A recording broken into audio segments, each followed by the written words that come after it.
तो हम लोगों ने पिछली वीडियो में मोल, प्रभाज्य मोल अंश पढ़ चुके थे। इसके पूरे हम लोगों ने सूत्र सब पढ़ चुका था। तब आगे हम लोग को पढ़ना है विलयन के औसंग गुणधर्म। आज हम पढ़ेंगे इसके बारे में। फिर इसके बाद हम लोग पढ़ेंगे इसमें कितने होते हैं। फिर प्रासर दाब से स्टार्ट करेंगे। फिर आते हैं तब स्टार्ट करते हैं। विलयन के असंख्य गुणधर्म। विलयन के ऐसे गुण जो विलयन में उपस्थित विलय के अणुओं की संख्या पर निर्भर करते हैं, उसे विलयन के असंख्य कहते हैं। ये असंख्य गुणधर्म निम्न होते हैं। यानी असंख्य गुणधर्म कितने प्रकार के होते हैं के बारे से देख लीजिए, वीडियो पॉज करके लिख भी लीजिए।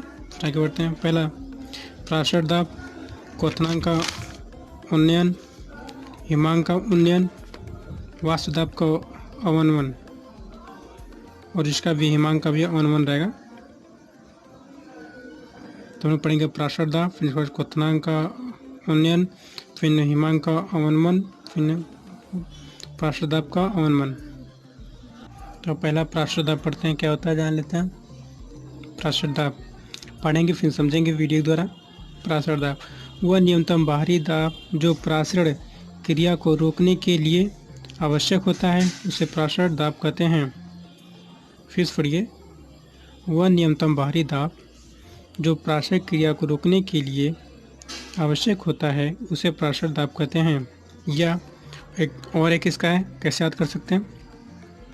वह न्यूनतम बाहरी दाब जो कम सांद्रता के विलयन में अध्यपरासरम झिल्ली द्वारा अधिक सांद्रता के विलय होता है या और बहता है, उसे प्रासर दाब कहते हैं। उस प्रासर दाब कहते हैं या उसे प्रासर दाब कहते हैं। उसे जो सिंपल पड़ेगा हम लोग को पढ़ना पड़ेगा। तो आगे बढ़ते हैं। प्रासर दाब हो गया, इसका फिगर देखते हैं, समझाते हैं क्या होता है।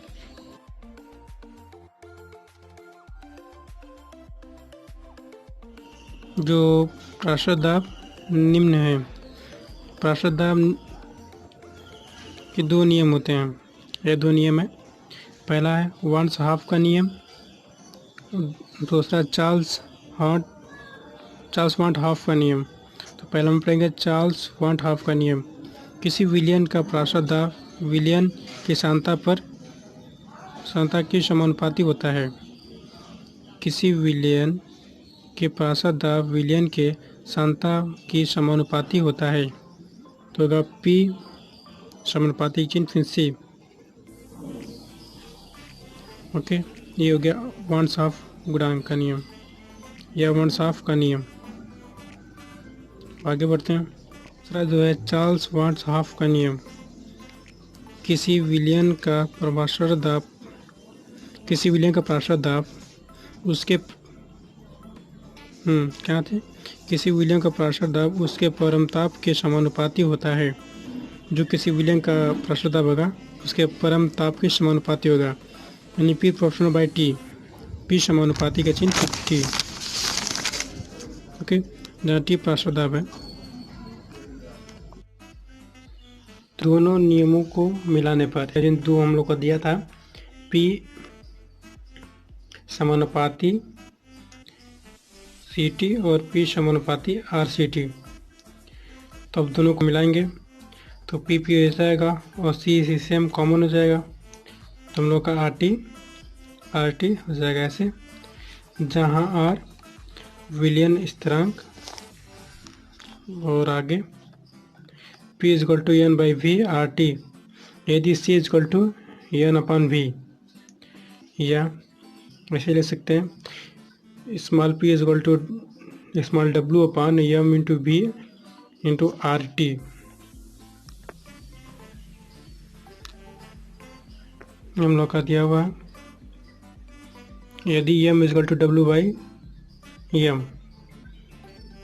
जहाँ p विलयन का प्रासर दाब, वायुमंडलीय दाब इतना, स्मॉल w विलयन का भार, स्मॉल m विलयन का अणु भार, V = विलयन का आयतन लीटर में, आर बराबर विलियन का स्थिरांक, ये हम लोग का था।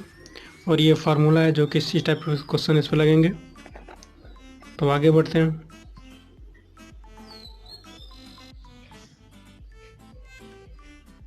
तो अब पढ़ेंगे दूसरा हम लोग का जो दिया था क्वथनांक का उन्नयन।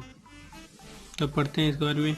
किसी शुद्ध विलयन के कोई अवाष्पशील विलेय पदार्थ को अल्प मात्रा घोलने पर विलयन के क्वथनांक में जितनी वृद्धि होती है उसे क्वथनांक उन्नयन कहते हैं। इसे डेल्टा टी बी से प्रदर्शित करते हैं। यानी किसी शुद्ध विलयन में कोई अवाष्पशील पदार्थ की अल्प मात्रा घोलने पर विलयन के क्वथनांक में जितनी वृद्धि होती है उसे विलयन का क्वथनांक उन्नयन स्थिरांक कहते हैं। इसे डेल्टा टी बी से प्रदर्शित करते हैं। इसका फार्मूला जानते हैं। क्वथनांक का उन्नयन, विलयन का क्वथनांक माइनस विलायक का क्वथनांक। Delta T B equal to T विलयन माइनस टी विलायक। यो क्या, अब आगे पढ़ते हैं। हिमांक का अनुवन क्या होता है, पढ़ते हैं। किसी शुद्ध विलायक के कोई अवाष्पशील विलेय पदार्थ के अल्प मात्रा घोलने पर विलायक के हिमांक में जितनी कमी होती है उसे हिमांक का अनुवन कहते हैं। किसी शुद्ध विलायक में अवाष्पशील पदार्थ के अल्प मात्रा घोलने पर हिमांक में जितनी कमी होती है, यानी जितना कठोर या जम जाता है, उसे हिमांक का अनुवन स्थिरांक कहते हैं। इसे डेल्टा टी एफ से प्रदर्शित करते हैं। इसका सूत्र देख लीजिए। हिमांक का अनुवन बराबर विलायक का हिमांक माइनस विलयन का हिमांक, या इसे इस तरह से भी ले सकते हैं। Delta T F equal to T विलायक माइनस टी विलयन। बस इस वीडियो में इतना ही। आगे वीडियो देखने के लिए चैनल को लाइक और सब्सक्राइब कर लीजिए, क्योंकि मेरे चैनल पर पढ़ाई से रिलेटेड वीडियो आती रहती है। क्या पता कौन सी वीडियो कब आपके लिए लाभदायक हो जाए। अगर एग्ज़ाम में अच्छे नंबर लाना चाहते हैं तो मेरे वीडियो देखते रहें, क्योंकि इसमें वो टॉपिक पढ़ाई जाती है जो 100% एग्ज़ाम में लगभग आने वाली रहती है, या एकदम जो टॉपिक क्लियर ही रहती है कि वो इम्पोर्टेंट है वही पढ़ाई जाती है, और आपको चैप्टर वाइज पूरे मिल जाएंगे। वीडियो देखने के लिए बहुत धन्यवाद।